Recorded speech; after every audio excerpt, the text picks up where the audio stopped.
বন্ধুরা, মৃত্যুর পর কি হয়? আমরা কোথায় যাই? আমাদের পরবর্তী জন্ম কি মানুষরূপে হবে নাকি অন্য কোনো জনিতে? গরুর পুরাণে বলা হয়েছে, যেমন কর্ম তেমনই জন্ম। আজকের এই কাহিনীতে আমরা জানব মৃত্যুর পর আত্মা কিভাবে নতুন দেহে প্রবেশ করে, আর কোন কোন কর্মের ফলে মানুষ জন্ম নেয়, পশু, পাখি কিংবা নরকীয় জীব রূপে। বন্ধুরা, এই গল্প শুধু শুনবার নয়, ভাববার, কারণ একদিন আমরাও হব এই গল্পে অংশ। যেমন কর্ম তেমনই জন্ম। গরুর পুরাণে বলা হয়েছে যে প্রতিটি জীবের পুনর্জন্ম ঘটে। মানুষ যেমন কর্ম করে তেমনই জনিতে জন্ম নেয়। বন্ধুরা, মৃত্যু এমন এক সত্য যাকে কেউ এড়াতে পারে না, কিন্তু আমরা জানি না যে মৃত্যুর পর আমাদের পরবর্তী জন্ম কোন জনিতে হবে। তবে গরুর পুরাণে জন্ম, মৃত্যু ও কর্ম সম্পর্কে বিস্তারিতভাবে বলা হয়েছে। চলুন শুরু করা যাক পুরাণের সেই জ্ঞান সমৃদ্ধ উপাখ্যান, যেখানে জানা যাবে মানুষ মৃত্যুর পর কোন রূপে জন্ম নেয়। নমস্কার বন্ধুরা, স্বাগত জানাই আপনাদের আমাদের এই চ্যানেল সনাতন জ্ঞানে। বন্ধুরা, গরুর পুরাণের এই জ্ঞান সমৃদ্ধ উপাখ্যান শোনার আগে বলে রাখি, এই ভিডিওটি কখনো অর্ধেক বা অসম্পূর্ণভাবে দেখবেন না, কারণ এটি গরুর পুরাণের এমন এক জ্ঞান যা আপনার জীবনের সঙ্গে গভীরভাবে যুক্ত। গরুর পুরাণের এই রহস্যময় জ্ঞান জানার পর জীবনের সমস্ত লোভ, ক্রোধ, মোহ বিলীন হয়ে যাবে। ভগবান শ্রীকৃষ্ণ বলেছেন, কোনো মানুষকে কখনো গরুর পুরাণের কথা অর্ধেক শুনতে বা বুঝতে নেই, কারণ অসম্পূর্ণ জ্ঞান সর্বদাই বিষের সমান। তাই বন্ধুরা, অনুরোধ করছি ভিডিওটি সম্পূর্ণ দেখবেন, স্কিপ করবেন না এবং শেষে একটি লাইক দিয়ে চ্যানেলটি সাবস্ক্রাইব করবেন। আর হ্যাঁ বন্ধুরা, কমেন্টে জয় শ্রীকৃষ্ণ লিখে ঈশ্বরের প্রতি কৃতজ্ঞতা প্রকাশ করবেন। এখন বন্ধুরা, জেনে নিই গরুর পুরাণে শ্রীকৃষ্ণ যা বলেছেন। প্রত্যেক মানুষ জীবনে ভালো ও মন্দ উভয় কর্মই করে, কারণ সে নিজের কর্মের ফল সম্পর্কে সচেতন নয়। যে মানুষ সৎকর্ম করে সে মোক্ষ লাভ করে, আর যে পাপ করে সে কীট, মাকড়সা বা নিজ জনিতে জন্ম লাভ করে। এখন বন্ধুরা, আমরা একটি কাহিনীর মাধ্যমে জানব যা গরুর পুরাণ ও স্কন্দ পুরাণে বলা হয়েছে, যেখানে বোঝানো হয়েছে মানুষ তার পূর্বজন্মের কর্মের ফল কিভাবে ভোগ করে, যা ভগবান শ্রীকৃষ্ণ স্বয়ং নারদজিকে বলেছিলেন। এক সময় দ্বারকা নগরীতে ভগবান শ্রীকৃষ্ণ তার দিব্য আসনে আসীন ছিলেন। তখন দেবর্ষি নারদ নারায়ণ নারায়ণ জপ করতে করতে তার কাছে এসে প্রণাম জানালেন এবং বললেন, হে প্রভু, আপনি ত্রিকালদর্শী। আপনি জানেন যে প্রত্যেক জীব তার পূর্বকর্ম অনুসারে ফল ভোগ করে। আমি জানতে চাই যে মানুষ পাপ করে, মৃত্যুর পর তার আত্মা দেহত্যাগ করলে তার সঙ্গে কি ঘটে? সে কি কখনো মুক্তি পায় নাকি জন্মে জন্মে দুঃখ ভোগ করে? তখন ভগবান শ্রীকৃষ্ণ নারদের কথা শুনে মৃদু হাসলেন এবং বললেন, হে নারদ, তোমার প্রশ্ন অত্যন্ত গভীর ও গুরুত্বপূর্ণ, যা মানব জীবনের কর্ম ও তার ফলের উপর নির্ভর করে। আমি তোমাকে এমন একটি কাহিনী বলবো যা শুধু তোমার প্রশ্নের উত্তরই দেবে না, বরং প্রত্যেক মানুষের জন্য এক সতর্ক বার্তা ও অনুপ্রেরণাও হবে। তুমি মনোযোগ দিয়ে শেষ পর্যন্ত শুনবে। হে নারদ, এই কাহিনী গরুর পুরাণ থেকে নেওয়া, আর যিনি এই কাহিনী অর্ধেক শোনেন তার জীবনে বিপদ নেমে আসে, কারণ অসম্পূর্ণ জ্ঞান সর্বদাই বিষের মতো ক্ষতিকর। হে নারদ, এই কলিযুগে যে মানুষ মনোযোগ দিয়ে এই কাহিনী শেষ পর্যন্ত শুনবে ও বুঝবে, সে এই সংসারের সব পাপ, কাম, ক্রোধ ও মোহ থেকে মুক্তি লাভ করবে। এরপর ভগবান শ্রীকৃষ্ণ নারদকে সেই কাহিনী বলতে শুরু করলেন। শ্রীকৃষ্ণ বললেন, হে নারদ, প্রাচীনকালে এক গ্রামে এক ব্যক্তি বাস করত যার নাম ছিল দক্ষ। সে ছিল অত্যন্ত ধনী, কিন্তু তেমনি নিষ্ঠুর, স্বার্থপর ও অধার্মিক। তার জীবন ছিল কেবল ভোগ বিলাসে ভরা। বন্ধুরা, গরুর পুরাণে বলা হয়েছে, যেমন কর্ম তেমনই জন্ম। মানুষের জীবনের প্রতিটি কাজ তার পরবর্তী জীবনের পথ নির্ধারণ করে। দক্ষ নামের এক ধনী কিন্তু নিষ্ঠুর ব্যক্তি, যার জীবন কেটেছিল অহংকার, ভোগবিলাস আর অন্যকে অপমান করার মধ্যে। সে নিজের পিতামাতাকেও অমানবিকভাবে কষ্ট দিত, তাদের খাবার দিত না, যত্ন নিত না। এমনকি একদিন মায়ের কাঁদতে কাঁদতে বলা, বাবা, আমরা তো তোমার জন্য জীবন উৎসর্গ করেছি, কথাটিও তার হৃদয়ে স্পর্শ করতে পারেনি। দক্ষ রূঢ়স্বরে বলেছিল, তোমরা এখন আমার কোনো কাজে আসো না। এই নিষ্ঠুর জীবনের পর যখন তার মৃত্যু হল, তখন তার আত্মা পৌঁছল যমলোকের রাজধারে। ধর্মরাজ তার কর্মফল শুনে বললেন, দক্ষ, তোমার জীবনে একটিও শুভকর্ম নেই, শুধুই পাপ। তোমাকে নরকের ভয়ঙ্কর যন্ত্রণা ভোগ করতে হবে। তারপর তাকে নরকের আগ্নিকুণ্ডে নিক্ষেপ করা হলো, যেখানে সে নির্দোষ প্রাণী হত্যার পাপের ফল ভোগ করল। তারপর শিলাযাতনা, যেখানে তাকে লোহার পাথর দিয়ে চেপে ধরা হলো পিতামাতার অপমানের জন্য। এরপর তাকে পাঠানো হলো এক ভয়ঙ্কর অন্ধকারে, যেখানে সে একাকিত্ব আর আতঙ্কে কাঁপতে লাগল। শেষে সে পেল ক্ষুধা আর তৃষ্ণার যন্ত্রণা, যেখানে জলের পরিবর্তে তাকে দেওয়া হতো বিষ। এই সব যন্ত্রণার পর ধর্মরাজ বললেন, এখন তোমার জন্ম হবে সেই যোনিতে যেখানে কেবল কষ্টই কষ্ট।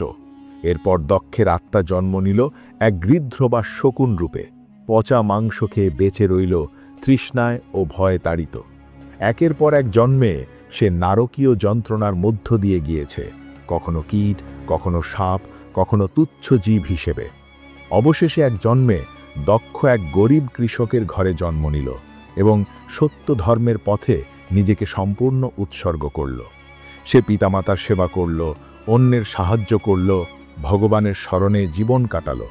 এক রাতে ভগবান শ্রীকৃষ্ণ তার স্বপ্নে এসে বললেন, তুমি তোমার পাপ মোচন করেছ, এখন তোমার মুক্তির পথ খুলে গেছে।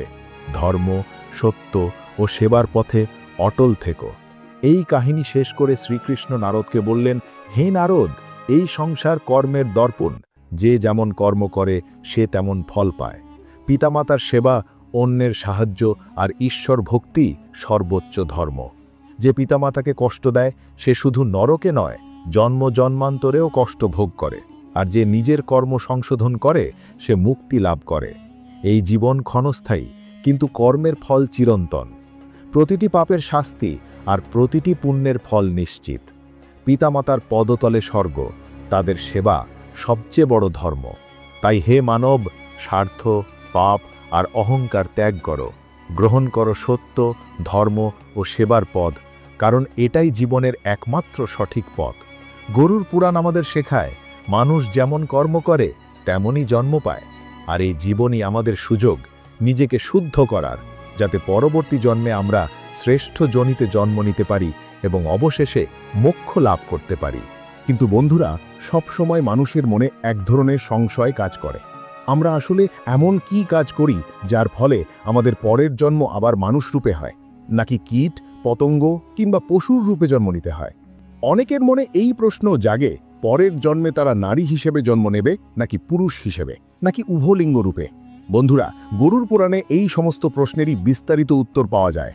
আজ আমরা সেই সমস্ত প্রশ্নের উত্তর একটি মাত্র ভিডিওতেই আপনাদের দেব, তাই অনুগ্রহ করে ভিডিওটি শেষ পর্যন্ত অবশ্যই দেখবেন। গরুর পুরাণ বলে, জীবন আসলে এক বপন করা ক্ষেতের মতো। যেমন বীজ আপনি সেই ক্ষেতে ফেলবেন, ঠিক তেমনই ফল আপনি পাবেন। মানুষ যেমন কর্ম করে তেমনই ফল ভোগ করে। যদি কেউ তার জীবনে সত্য, প্রেম ও সেবার বীজ বপন করে, তাহলে তার পরবর্তী জন্ম উচ্চ যোনিতে হয়, যেখানে সে সুখ, সমৃদ্ধি, শান্তি এবং আধ্যাত্মিক শক্তির অধিকারী হয়। কিন্তু যদি কেউ তার জীবনে হিংসা, ঈর্ষা ও লোভের বীজ বপন করে, তবে তাকে অবশ্যই তার কর্মফল ভোগ করতে হয়। সেই পাপই মানুষের পরের জন্মকে অন্ধকারময় করে তোলে। সে পশু, পোকামাকড়, কুকুর, বিড়াল ইত্যাদি নিম্ন যোনিতে জন্ম নেয়। এমনকি তার আত্মা নরকের দিকে যাত্রা করে, যেখানে আত্মা নানা রকম ভয়ঙ্কর যন্ত্রণা ভোগ করে। গরুর পুরাণে বলা হয়েছে, মৃত্যুর শেষ মুহূর্তে মানুষের চূড়ান্ত চিন্তা ও অনুভূতি তার পরের জন্ম নির্ধারণ করে। যদি মৃত্যুকালে মানুষের মন শান্ত থাকে এবং ঈশ্বরের প্রতি সম্পূর্ণভাবে নিবেদিত থাকে, তাহলে আত্মা উচ্চ লোকের দিকে গমন করে। কিন্তু যদি মৃত্যুর সময় মন অস্থির থাকে, সংসারের আকাঙ্ক্ষায় জড়িয়ে থাকে, তাহলে আত্মা পুনর্জন্মের চক্রে ফিরে আসে। গরুর পুরাণে আরও বলা হয়েছে, আত্মার পুনর্জন্মের মূল উদ্দেশ্য হল আত্মাকে শুদ্ধ করা। আত্মা বারবার জন্ম নেয় যেন সে তার পূর্বকর্মের ফল ভোগ করতে পারে এবং ধীরে ধীরে ঈশ্বরের নিকটে পৌঁছাতে পারে। বন্ধুরা, হিন্দু ধর্মগ্রন্থে স্পষ্টভাবে উল্লেখ আছে, যে মানুষ জন্ম নিয়েছে তার মৃত্যু নিশ্চিত। যদি সে জীবনে সৎকর্ম করে থাকে তবে সে উচ্চ যোনিতে জন্ম লাভ করে, কিন্তু যদি পাপ কর্ম করে থাকে তবে নিম্ন যোনিতে বা দুঃখময় জীবনে জন্ম নিতে হয়। সবকিছুই তার কর্মের ওপর নির্ভর করে। মানুষ যে ভালো বা মন্দ কাজ করে তা এক অদৃশ্য শক্তির মতো তার সঙ্গে থাকে। মৃত্যুর পর আত্মা সেই কর্মের ওপর ভিত্তি করে পরের জন্ম বা যোনি নির্ধারণ করে। গরুর পুরাণ হিন্দু ধর্মের এক পবিত্র গ্রন্থ, যেখানে মৃত্যু, পুনর্জন্ম ও কর্মফলের বিশদ বর্ণনা পাওয়া যায়। এই গ্রন্থে মৃত্যুর পর আত্মার যাত্রাপথ, পাপ ও পুণ্যের প্রভাব এবং কর্মফলের ভিত্তিতে আত্মার বিভিন্ন যোনিতে জন্ম নেওয়ার ব্যাখ্যা করা হয়েছে। গরুড় পুরাণ অনুযায়ী মৃত্যুর পর আত্মা যমলোক গমন করে, যেখানে তার সমস্ত কর্মের হিসাব নেওয়া হয়। সেই অনুযায়ী আত্মাকে স্বর্গ, নরক অথবা পুনর্জন্মের পথ দেখানো হয়। যদি আত্মা অধিক পাপ করে থাকে তবে সে নরকের যন্ত্রণা ভোগ করে এবং পরবর্তীতে নিম্ন যোনিতে জন্ম নেয়। আর যদি আত্মা পুণ্যকর্ম করে থাকে তবে সে স্বর্গে সুখ ভোগ করে এবং পুনরায় মানব যোনিতে জন্ম লাভ করে। গরুড় পুরাণে শ্রীকৃষ্ণ বলেছেন, মানুষ যেন কখনো 5টি পাপও ভুলবশত না করে, কারণ এই 5টি পাপ যদি কেউ করেও ফেলে তবে তার পরের জন্ম নিম্ন যোনিতে হয়, যেমন কীট, পতঙ্গ বা বিড়াল রূপে জন্ম। এখন আসুন জানি সেই 5টি পাপ কি কি। প্রথমত, পিতামাতার অপমান ও অবহেলা। যে ব্যক্তি নিজের পিতামাতাকে অসম্মান করে, তাদের সেবা করে না কিংবা তাদের কষ্ট দেয়, তাকে পরের জন্মে অত্যন্ত নিম্ন যোনিতে জন্ম নিতে হয়, যেমন সাপ, বিচ্ছু বা ভয়ঙ্কর জীবের রূপে। গরুড় পুরাণে বলা হয়েছে, পিতামাতার চরণেই স্বর্গ বিরাজমান, তাদের সেবাই সর্বোচ্চ পুণ্য। দ্বিতীয় পাপ অহংকার ও গর্ব।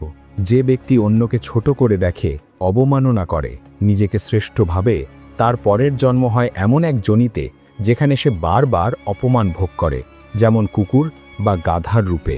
গরুড় পুরাণ বলে, অহংকার মানুষের সবচেয়ে বড় শত্রু এবং অহংকারী মানুষ কখনোই মোক্ষ লাভ করতে পারে না। তৃতীয় পাপ মিথ্যা বলা ও প্রতারণা।